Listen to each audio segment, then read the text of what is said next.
તેપોત્સવ દરમિયાન નૌકા નમી જતા અફરાતફરી, ભગવાન અને ભક્તોનો થયો બાદ બચાવ.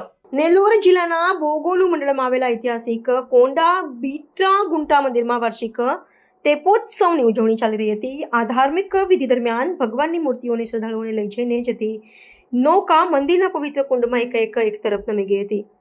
પ્રાથમિક અહેવાલો મુજબ નિર્ધારિત ક્ષમતા કરતાં વધુ સંખ્યામાં લોકો નૌકા પર સવાર થઈ જતા સંતુલન બગડ્યું હતું. આ ઘટનાને પગલે સ્થળ પર હાજર શ્રદ્ધાળુઓમાં ક્ષણિક ફફડાટ વ્યાપી ગયો હતો.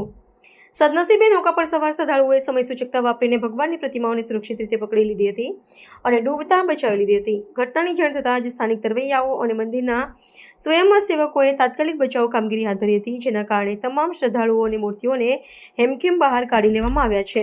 પોલીસ અને સિંચાઈ વિભાગના અધિકારીઓના જણાવ્યા મુજબ નૌકા પર 25 વ્યક્તિઓની મર્યાદા થઈ, પરંતુ ઉત્સાહમાં વધુ લોકો ચડી જવાથી આ અકસ્માત સર્જાયો હતો.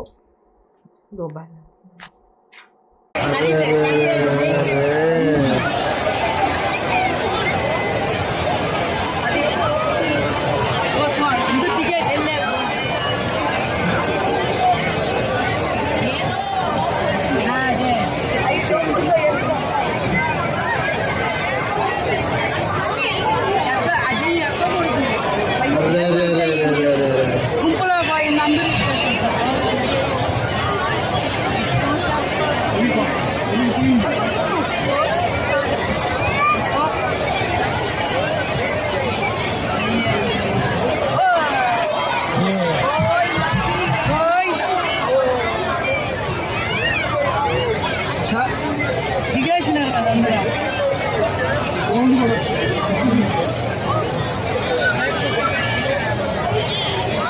అందరూ బయటకు వచ్చేసారా? అందరూ వచ్చేసినారు. దేవుణ్ణి కూడా తీసేసినారు. ఏదో లోపం జరిగింది. మామూలుగా ఏంటంటే